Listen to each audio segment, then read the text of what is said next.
So no matter where you are in the world, or sorry, in the United States right now, you are having some sort of summer. It's summer where all of us are. And so I'm going to read another Mary Oliver poem. I seem to be stuck on her these days. And probably the poem that I've read more than any other poem in my whole life, The Summer's Day. Mhm. And she says, who made the world? Who made the swan and the black bear? Who made the grasshopper?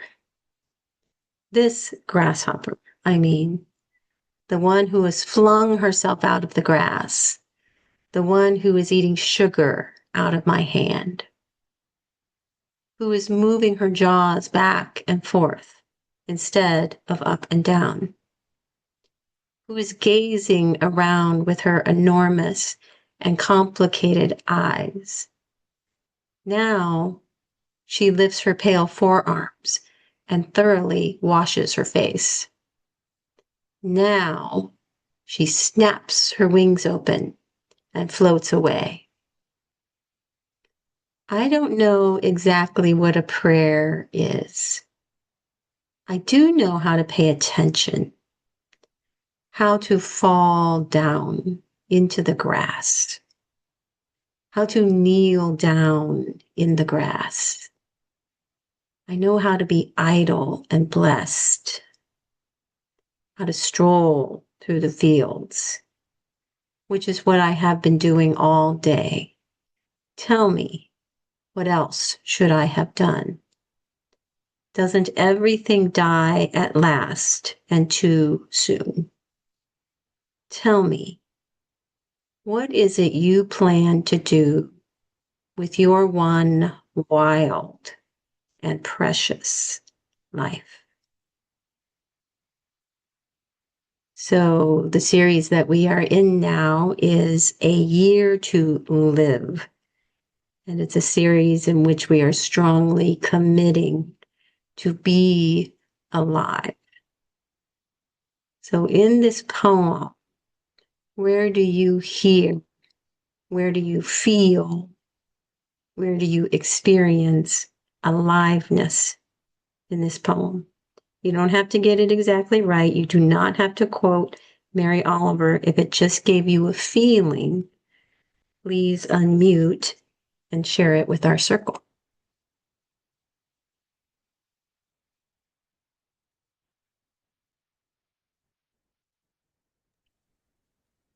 I love the part where the grasshopper flings her wings open or lands in a hand.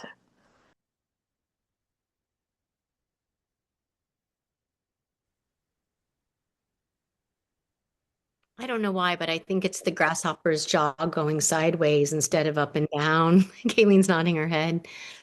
Just was like, that was so vivid and so different. It just brought me alive because it surprised me. I like the part where she said, I've been walking in the fields all day. What else should I have done?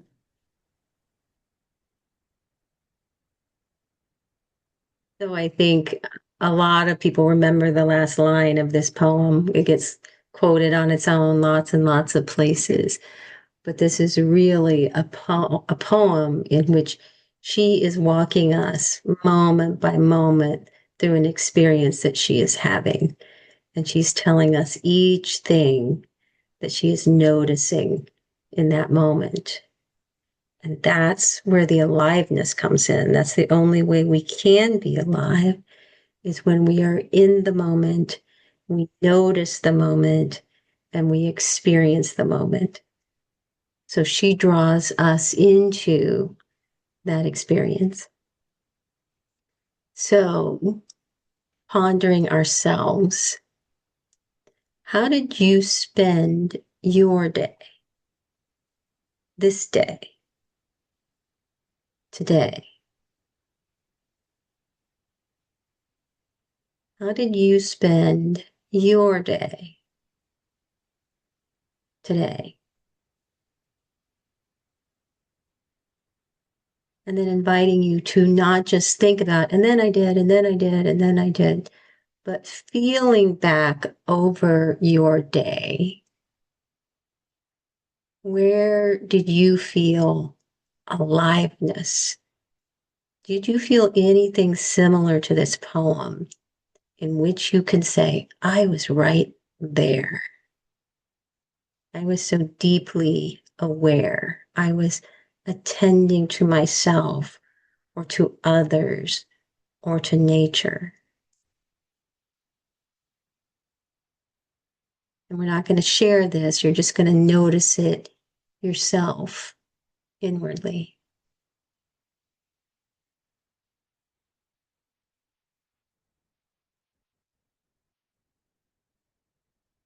And then kind of upping the ante a little bit on the question, where do you notice today being fully alive?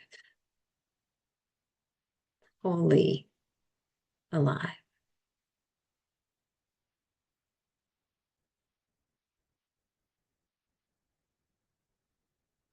So my family and I and a friend went to an event today.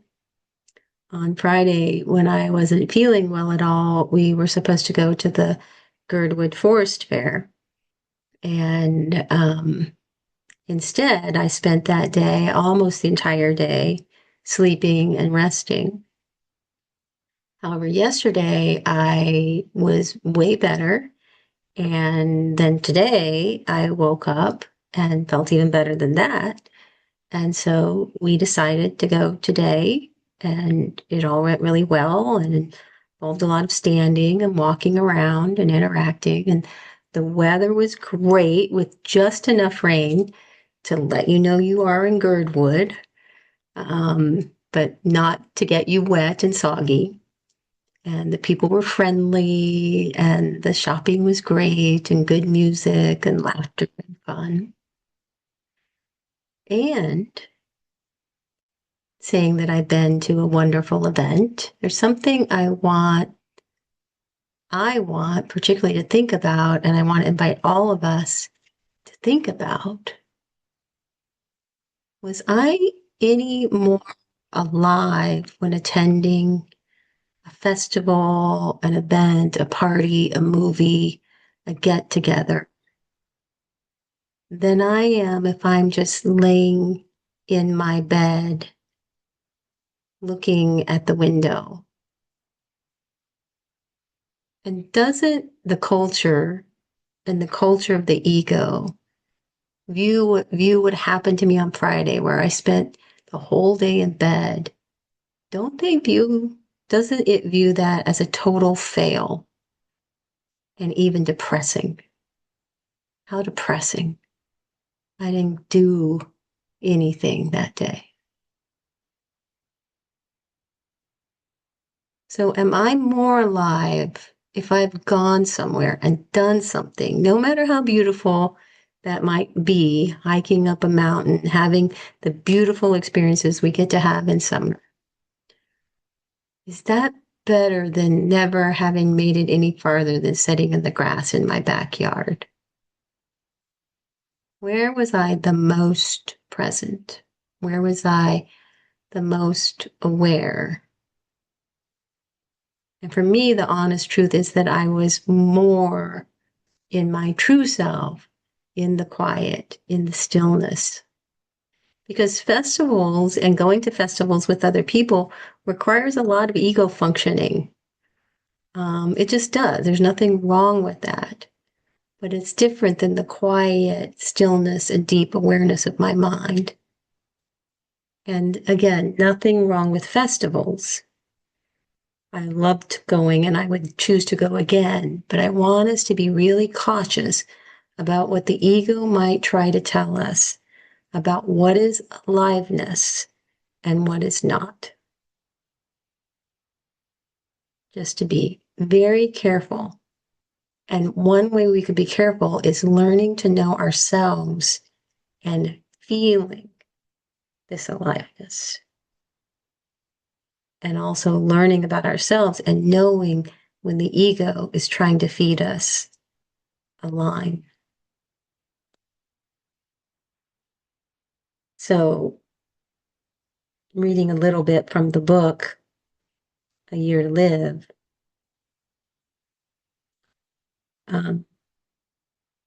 We prepare for death by living every second, living life minutely, exploring our body and mind with a merciful awareness. That's how we live every second. We need to cultivate a deeper awareness through the development of a meditation practice. Awareness is itself a healing quality. Simply, it's such a beautiful picture that Mary Oliver draws. What she was engaged in is a healing practice. I can just feel it bathing her body, her senses. It bathes our bodies, our senses. So what we are aware of may be incessantly changing, awareness itself remains a constant, a luminous spaciousness without beginning or end. Awareness is the essence of life itself.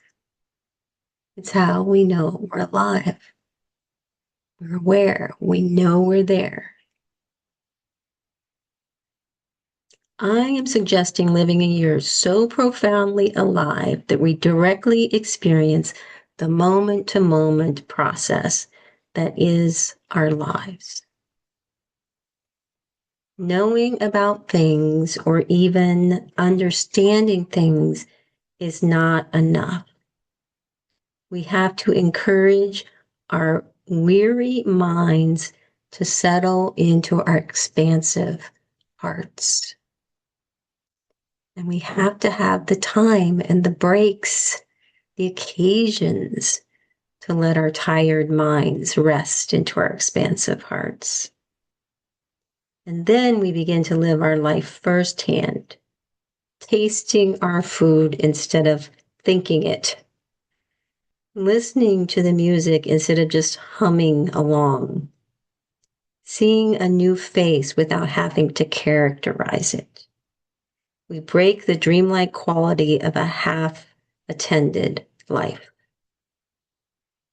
Just as the exploration of awareness begins by remembering we are conscious, so the one-year life exploration begins by remembering we are life itself, unfolding as thought, as feeling, as evolution.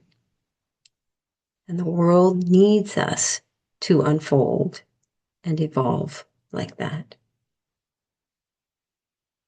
And in the moments, on the days, in the weeks when the mind is so clouded with its own arguments, judgments, and confusion that there is no real clarity, be compassionately aware of this too, and let it float kindly and unjudged in the vastness of merciful awareness. Let it come and let it go, which means to let it into non-interfering awareness. Note it, but don't judge it.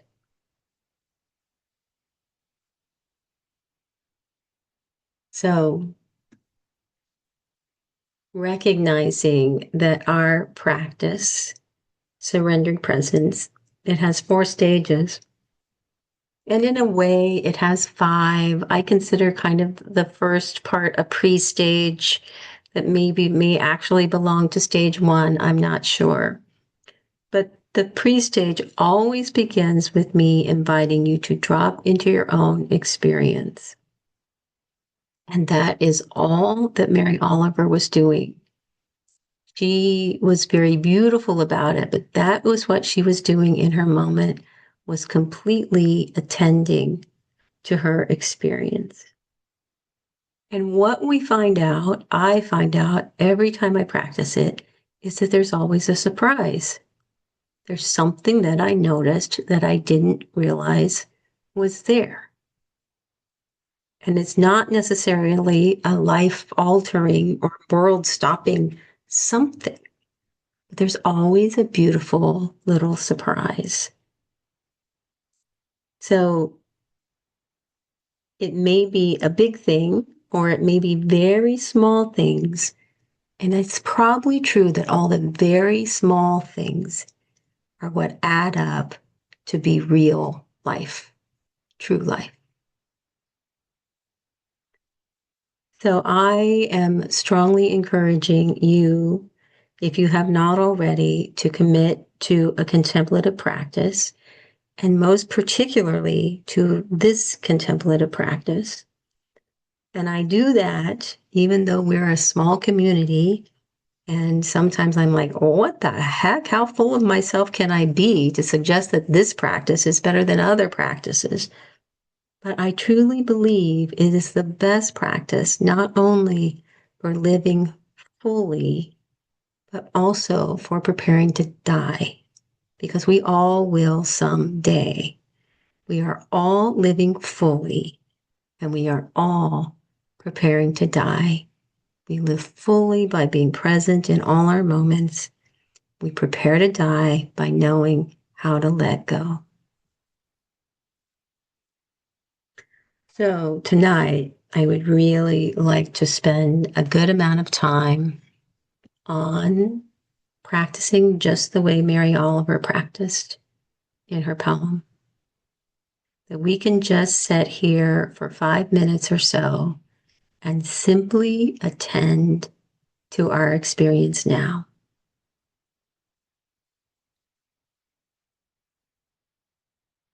So we begin by reminding ourselves that we practice in love. That the circle in which we are gathered is a circle and a community of love. And that even if you are listening to this recording at some future date, that love and that community is still available to each one of us. And that it supports our healing and our growth in awareness. This love, this presence is eternal. It's for all moments. And so we imagine that we are dropping down into love, just like a drop of water falls into the ocean and then becomes completely at one with that ocean of love. So that even in this moment, we can say to ourselves, I am love.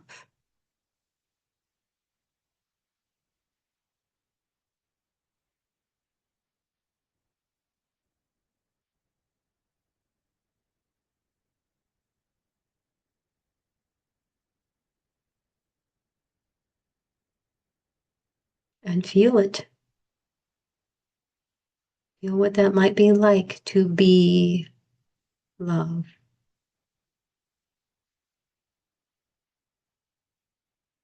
Many times now, when I am not feeling well, that illness, the feelings of illness, want to become the thing that grabs my focus, I shift into this, I am love.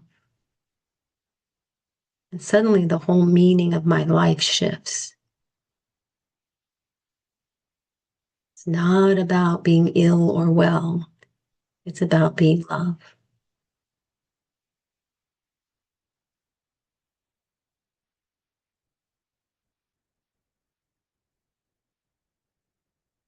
So from this place of love, I invite you to drop into your own experience. And as you notice any experience at all, and feel free to open your eyes, to look around, just take in these moments.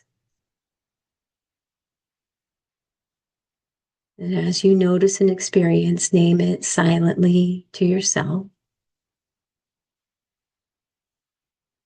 And you don't have to name it beautifully. like Mary Oliver. You name it by feeling it, knowing what this experience is.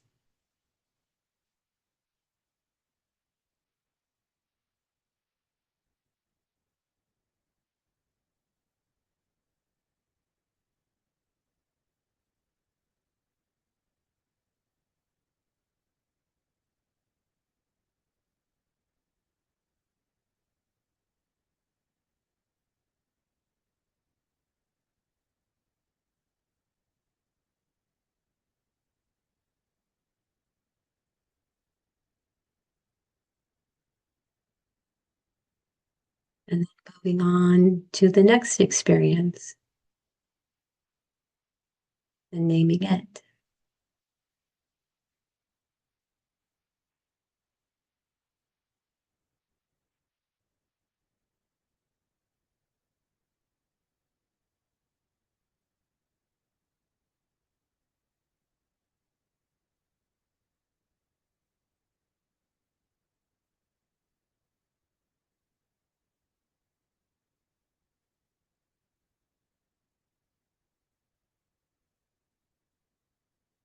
See if you can be very relaxed about this practice, that you are not pursuing any kind of experience, but that experiences are flowing towards you and you're the receptor, simply noticing, receiving the experience, and naming it.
And when and if the mind begins to wander, coming back to your experience, sight, sound, aroma, feeling in your body,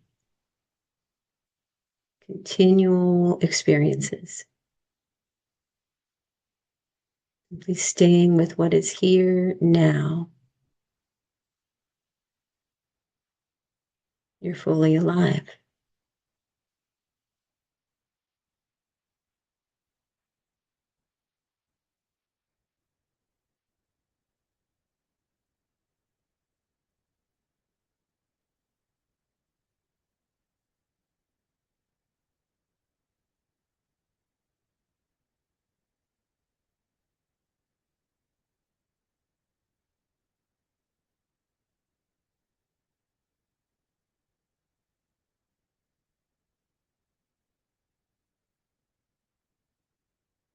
So here's a big aliveness squasher. Feeling really alone and separate can really extinguish our aliveness. So in this practice, allow yourself to connect with wherever your experience is arising from. Just like Mary Oliver, connecting with that grasshopper. You can feel that in some way she becomes one with it. The boundaries between Mary and the grasshopper start to blur. So if you hear a sound, let yourself fully connect with it. If you see a sight, whether it's beautiful or ordinary, reach out of yourself and connect to that object.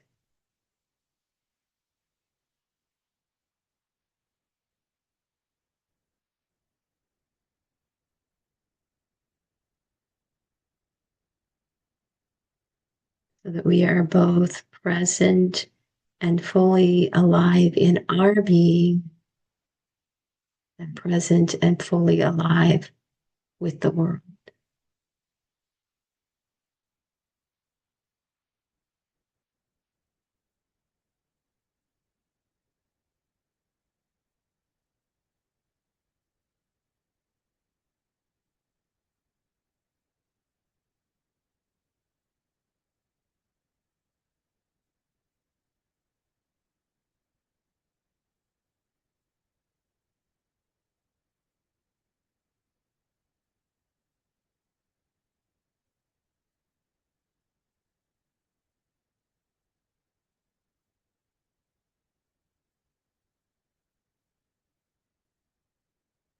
This is a very simple and easy practice if we can only remember to do it. So just encourage yourself to remember to hear, remember to see, remember to feel the experiences that are moving toward you all the time. Include human beings, include all the beings of the earth, include yourself, include love, God, source, spirit. Just be alive.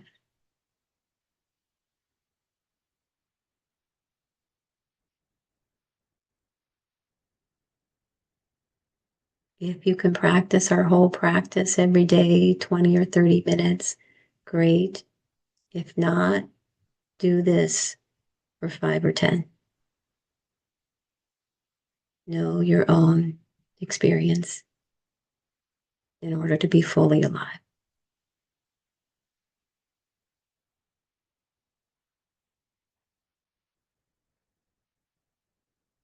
Thank you so much for practicing with me and supporting my own practice. Love you all.